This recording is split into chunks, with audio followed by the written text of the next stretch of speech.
Olympic boycott हो रहा है। एपल ने चीन के साथ एक बहुत ही संदिग्ध सौदा किया और चीन अंतरिक्ष में अमेरिका को पछाड़ सकता है। इस सप्ताह के चीन समाचारों की सुर्खियों में और भी बहुत कुछ।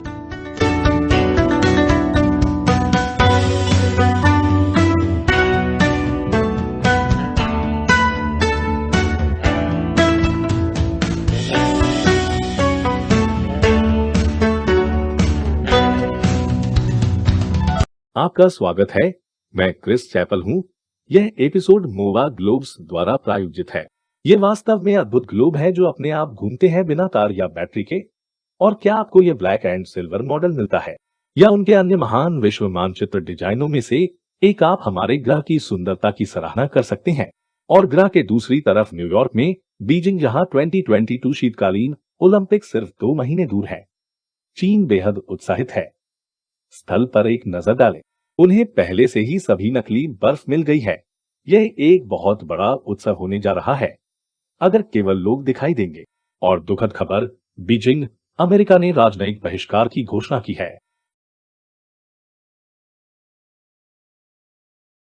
पीआरसी के चल रहे नरसंहार और शिनजियांग में मानवता के खिलाफ अपराधों और अन्य मानवाधिकारों के हनन को देखते हुए बिडेन प्रशासन बीजिंग 2022 शीतकालीन ओलंपिक और पैरालंपिक खेलों में कोई राजनयिक या आधिकारिक प्रतिनिधित्व नहीं भेजेगा। ऐसा करने के लिए बाइडेन प्रशासन काफी दबाव में रहा है। महीनों के लिए डेमोक्रेट, रिपब्लिकन और मानवाधिकार कार्यकर्ताओं ने राष्ट्रपति जो बिडेन को चीन को फटकार लगाने के लिए एक मंच के रूप में बीजिंग में फरवरी के ओलंपिक का उपयोग करने के लिए प्रेरित किया है। वह आश्चर्यजनक है। न केवल डेमोक्रेट और रिपब्लिकन के बीच समझौता हुआ था, राजनेताओं और के बीच भी हुआ था समझौता। वास्तविक मनुष्य, यह सूर्य ग्रहण देखने जैसा है। आप जानते हैं कि ऐसा होता है, लेकिन आप इसे देखने की कभी उम्मीद नहीं करते हैं। इसके अलावा सीधे राजनेताओं को न देखें या आप अंधे हो सकते हैं। अमेरिकी राजनयिक बहिष्कार को लौटे। अमेरिका अमेरिकी एथलीटों को ओलंपिक में भाग लेने से नहीं रोक रहा है, लेकिन कोई अमेरिकी अधिकारी नहीं जाएगा। अमेरिका की घोषणा के बाद फ्लडगेट खुल गए। अन्य देशों ने अपने स्वयं के राजनयिक बहिष्कार की घोषणा करना शुरू कर दिया। Lithuania, New Zealand, Australia, Scotland, UK और कनाडा। ओह, ये सिर्फ अद्भुत है। वो चीन ओलंपिक की मेजबानी की सारी परेशानी झेलता है और वह आना नहीं चाहता। अच्छा, आप जानते हैं क्या? कोई बात नहीं, और भी बहुत से लोग हैं जो आना चाहते हैं। चीन को आपकी जरूरत नहीं है। किसी को परवाह नहीं है कि वे आते हैं या नहीं। और इसका शीतकालीन ओलंपिक की मेजबानी में बीजिंग की सफलता पर कोई प्रभाव नहीं पड़ता है। हाँ, चीन तुम्हारे बिना ठीक रहेगा। और क्या आपको पता है, अमेरिका को पहले स्थान पर भी आमंत्रित नहीं किया गया था। विदेश मंत्रालय की प्रवक्ता हुआ चुनेंग ने ट्वीट किया, बीजिंग शीतकालीन ओलंपिक खेल केवल आमंत्रण द्वारा एक पार्टी है। कुछ अमेरिकी राजनेताओं को अपनी उपस्थिति को हथियार करके खुद की चापलूसी करने की जरूरत नहीं है। कोई पहले आमंत्रण प्राप्त किए बिना किसी आमंत्रण को अस्वीकार नहीं कर सकता। तो मूल रूप से तुमने मेरे साथ संबंध नहीं तोड़ा, मैं तुम्हारे साथ टूट गया। लेकिन साथ ही चीन ये भी कह रहा है कि ओलंपिक अंतर्राष्ट्रीय खेल आयोजन, जो हमारी सामान्य मानवता को साझा करने के लिए, दुनिया को एक साथ लाने के लिए माना जाता है, एक आमंत्रण केवल पार्टी है और वे आमंत्रणों को नियंत्रित करते हैं। वैसे मुझे लगता है कि यह बताता है कि बीजिंग कुछ आवश्यकताओं को पूरा करने वाले चीनी प्रशंसकों को छोड़कर किसी भी दर्शक को आमंत्रित क्यों नहीं कर रहा है। मैं अनुमान लगा रहा हूं कि वे आवश्यकताएं कोविड मुक्त होंगी और कम्युनिस्ट पार्टी को प्यार। इस बीच चीनी शासन शांत, तर्कसंगत तरीके से कार्य करना जारी रखे हुए है। यूके में चीनी राजदूत ने ट्वीट किया, अमेरिकी राजनेता खेलों में आमंत्रित किए बिना राजनयिक बहिष्कार का प्रचार करते रहते हैं। और मेरा पसंदीदा चीनी राज्य संचालित मीडिया ग्लोबल टाइम्स ने ट्वीट किया, अमेरिका बीजिंग शीतकालीन ओलंपिक के बहिष्कार की घोषणा करके खुद को एक मजाक बना रहा है जिसने अमेरिकी राजनेताओं को आमंत्रित नहीं किया था। हाँ, देखा, चीनी कम्युनिस्ट पार्टी पूरी तरह से परवाह नहीं करती है। और यह साबित करने के लिए कि उसने कितना कम ध्यान दिया, कम्युनिस्ट पार्टी ने धमकी देना शुरू कर दिया, यह कहते हुए कि अमेरिका ओलंपिक के बहिष्कार की कीमत चुकाएगा। वे फटकार नहीं रहे हैं। जिस पार्टी में आपने उन्हें आमंत्रित नहीं किया, उसमें न आने के लिए किसी को दंडित करना पूरी तरह से सामान्य है। यह विदेश मंत्रालय के प्रवक्ता झाओ रिजियन की तरह है। अमेरिका को अपने रवैये में सुधार करना चाहिए, अधिक एकजुट ओलंपिक भावना का अभ्यास करना चाहिए और चीन की चिंताओं को गंभीरता से लेना चाहिए। और अगर आप सोच रहे हैं, तो चीन का कहना है कि किसी को भी ऑस्ट्रेलिया के ओलंपिक बहिष्कार की परवाह नहीं है, इसलिए वहां कुल मिलाकर यह मेरे लिए बहुत अच्छा सप्ताह था। देखिए, मुझे पता है कि कुछ लोग कह रहे हैं कि कूटनीतिक बहिष्कार काफी नहीं है, और मुझे मिल गया। बेहतर यही होगा कि ओलंपिक खेलों को चीन से बाहर ले जाया जाए, लेकिन ये एक अच्छी शुरुआत है, क्योंकि 2008 में जब बीजिंग ने ग्रीष्मकालीन ओलंपिक की मेजबानी की थी, तब राजनयिक बहिष्कार भी नहीं हुआ था। जरूर, कम्युनिस्ट पार्टी ने 2008 में अभी तक उइगरों को एकाग्रता शिविरों में रखना शुरू नहीं किया था, लेकिन उनमें से बहुत सारे श्रमिक शिविरों में थे, और चीनी शासन अभी भी तिब्बतियों और मंगोलों और ईसाइयों और मानवाधिकार कार्यकर्ताओं का दमन कर रहा था। और सूची जारी है। और कम्युनिस्ट पार्टी निश्चित रूप से पहले से ही फालुन गोंग अभ्यासियों को मार रही थी और उनके अंगों को बेच रही थी। इस बीच यहाँ तत्कालीन अमेरिकी राष्ट्रपति जॉर्ज डब्ल्यू बुश बीजिंग में ग्रीष्मकालीन ओलंपिक में एक महान पुराना समय बिता रहे हैं। वह यांग जिएची के साथ घूम रहा है, और शी जिनपिंग और फिर चीनी नेता हु जिनताओ। मुझे पता है, यह चौंकाने वाला है। वो वास्तव में मुस्कुरा रहा है, और राष्ट्रपति बुश ओलंपिक में अकेले नहीं थे। बिल गेट्स नहीं है, और देखिए, ऑस्ट्रेलिया के प्रधानमंत्री केविन रुड भी वहां थे, और बीजिंग ओलंपिक में भी ब्रिटेन के तत्कालीन प्रधानमंत्री गॉर्डन ब्राउन थे, और वर्तमान प्रधानमंत्री बोरिस जॉनसन और भावी प्रधानमंत्री डेविड बेकहम। मुझे लगता है कि मैं जो कह रहा हूं वह आपको मिल गया है। चीन के मानवाधिकारों के अत्याचारों को छिपाने की बात करते हुए इस बात पर बहुत विवाद हुआ है कि क्या चीनी कम्युनिस्ट पार्टी का मुस्लिम जातीय अल्पसंख्यक उइगरों का उत्पीड़न नरसंहार है।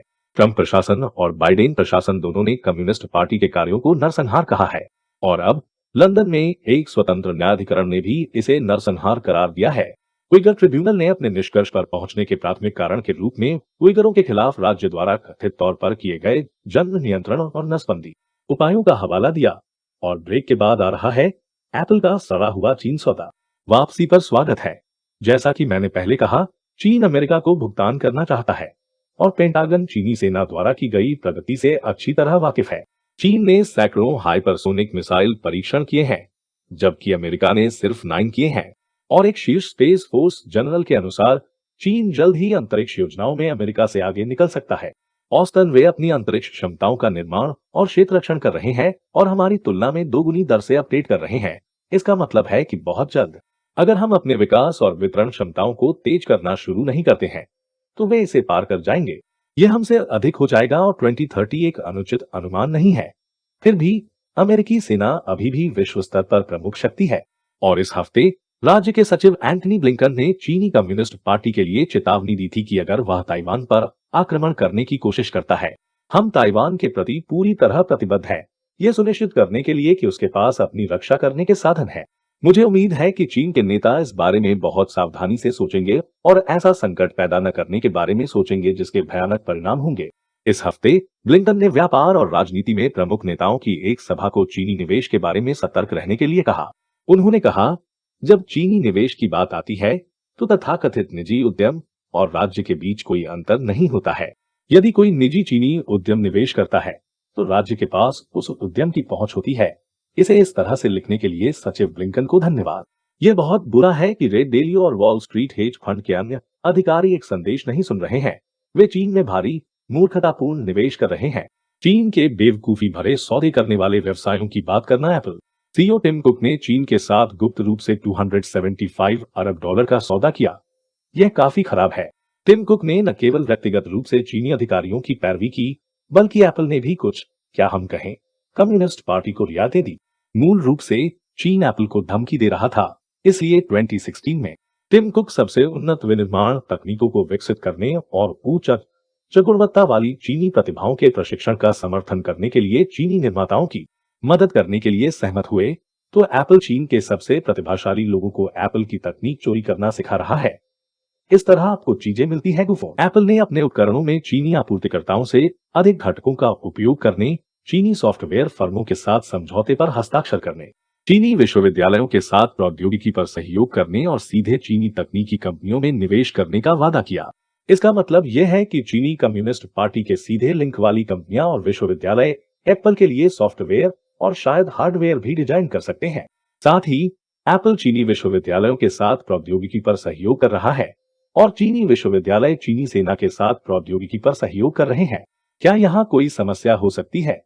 इस बीच चल रहे मैक बनाम पीसी युद्ध में माइक्रोसॉफ्ट ने अमेरिका पर हमला करने के लिए चीन स्थित हैकर्स द्वारा उपयोग की जाने वाली 42 वेबसाइटों को जब्त कर लिया, जो अच्छा है क्योंकि चीनी हैकर्स को कुछ गंभीर नुकसान हो सकता है। ऑस्ट्रेलिया को यही पता चला जब चीनी हैकर्स 30 लाख लोगों की बिजली बंद करने के कुछ ही मिनटों में सामने आ गए। चीन ने मूल रूप से ऑस्ट्रेलिया के खिलाफ व्यापार युद्ध शुरू किया है। ऐसा इसलिए है क्योंकि ऑस्ट्रेलिया कोरोना वायरस की उत्पत्ति की जांच चाहता था। लेकिन यह सिर्फ ऑस्ट्रेलिया नहीं है जिसने खुद को सीसीपी की शरारती सूची में पाया है। ताइवान को समर्थन देने को लेकर लिथुआनिया भी व्यापार युद्ध की चपेट में है। चीन ने अनिवार्य रूप से लिथुआनिया से सभी आयात पर प्रतिबंध लगा दिया है। सौभाग्य से यह लिथुआनिया के कुल निर्यात का केवल 1% है। जैसा कि मैं हमेशा कहता हूं, जो लोग चीन के साथ बहुत गहरे उतरते हैं वे ही आहत होते हैं।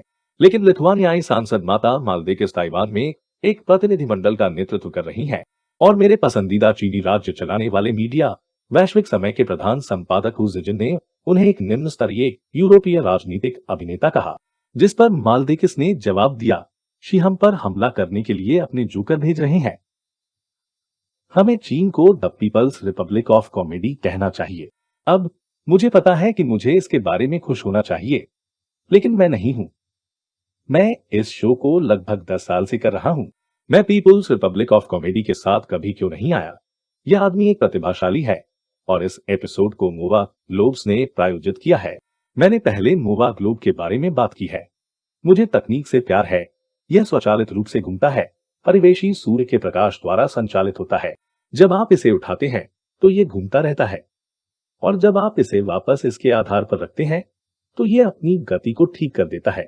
मोवा में दर्जनों अन्य शानदार डिजाइन भी हैं और अब से क्रिसमस तक यदि आप $550 खर्च करते हैं तो आपको 4.5 इंच का ग्लोब, साथ ही मुफ्त शिपिंग मिलेगा। बस हमारा विशेष कोड चाइना अनसेंसर्ड लागू करें तो नीचे दिए गए विवरण में लिंक पर क्लिक करें और अपना पसंदीदा संस्करण चुनें। और जब आप मोवा ग्लोब खरीदते हैं तो आप चीन के बारे में अपने पसंदीदा शो का भी समर्थन करेंगे। तो मोवा ग्लोब देखने के लिए नीचे क्लिक करें और चाइना अनसेंसर्ड कोड का उपयोग करें। एक बार फिर मैं क्रिस चैपल हूं।